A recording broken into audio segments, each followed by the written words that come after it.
खुलुमबाय आंनि मुङा मनिका बसुमतारी आं बाक्सानिफ्राय गेलेलांबाय थादो दा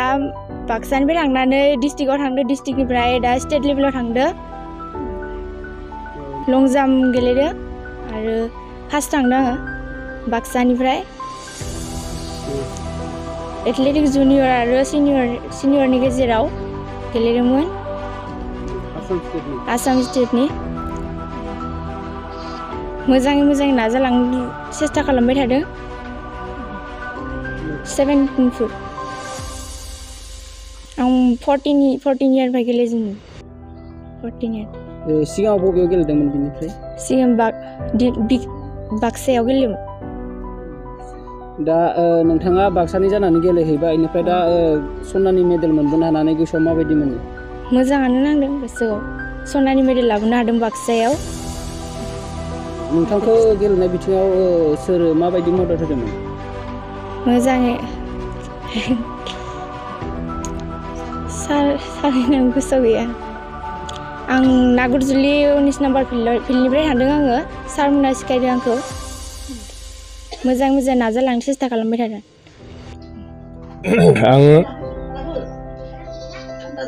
फिसाजोआ सनानि मेडेल मोनबोनायखौ गोसोआव जोबोद गोजोननाय मोनदों बेनिफ्राय हानायखिनिखौ आङो नाजालांनो थाखाय सेस्था लाबाय थादों आरो जिथुनाखि आंनि फिसाजोआ नागुरजुलि कस्तुरबा स्कुलाव फरायो बेजों लोगोसे आरो जिथुनाखि जोंनि कस्तुरबा स्कुलनि बायदेवमोना हानायखिनिखौ आंनि फिसाजोखौ खेलायाव एसे एक्टिभ थानाय हिसाबै एसे बांसिन माबा नाजा होबाय थादों बेखायनो आङो जोबोद गोजोननाय मोनदों आरो नोंथाङा जिहेतु बे बेलायाव आङो आंनि फिसाजोखौदि मा होनो बेखौ 17 फुटदि बारनो हागोन आं बेखौ मालाबाबो सानाखैमोन खिन्थु दा नेसनेल लेभेलाव खेला गेलेनानै मा होनो बेखौ 17 फुटदि बारनो हादों आं बेखौ जोबोद गोजोननाय मोनदों आरो नोंथाङा उननि समाव माबायदि आङो दाथ' ओरैनो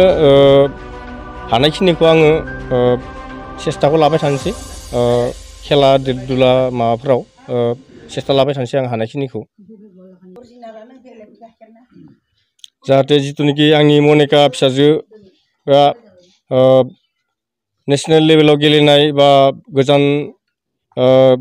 गेलेमु हारियाव गेलेनाय बिथांखौ जाहाथे BTC सरकारा जाहाथे सहाय सुजुग होयो आं बेखिनिखौ BTC सरकारखौ आं खावलायनाय जाबाय जोंनि नाग्रिजुलि दखरा दुलाराय बर' फरायसा आफादनि सिङाव थानाय उत्तर गयबारि गामिनि प्रदीप बसुमतारीनि फिसाजो मनिका बसुमतारी बिनानावा दाख्लैबावै 8, 9 आरो 10 गुवाहाटीयाव जानानै थांनाय जि 43 state level junior and senior athletic championship बेवहाय बाक्सानिफ्रायनो बिथाङा बाहागो लाहैनानै गल्ड मेडेल लाबोनानै होफैनो हादों आरो बिथाङा गावनि गोब्राब नाजानायनि गेजेरजों बिथाङा गावनि जि एम बेखौ नाजानायनि गेजेरजों बिथाङा गल्ड मेडेल लाबोबाय आरो बिथांनि जि नाजाथाबनाया जोङो नोजोर होबोगासिनो दंमोन सिगाङावबो जोङो नुबोगासिनो बिथाङा हारसिङै खारनानै गावनि जि एम थानायखाय बिथाङा गोबां माने नाजागासिनो दंमोन आरो नाजानानैनो बिथाङा गावनि जि हास्थायनाय बेखौ मोनबोनो हादों आरो बेखौनो जोङो BTC गभर्नमेन्टखौ खावलायनो सानो मानोना बिथांनि जि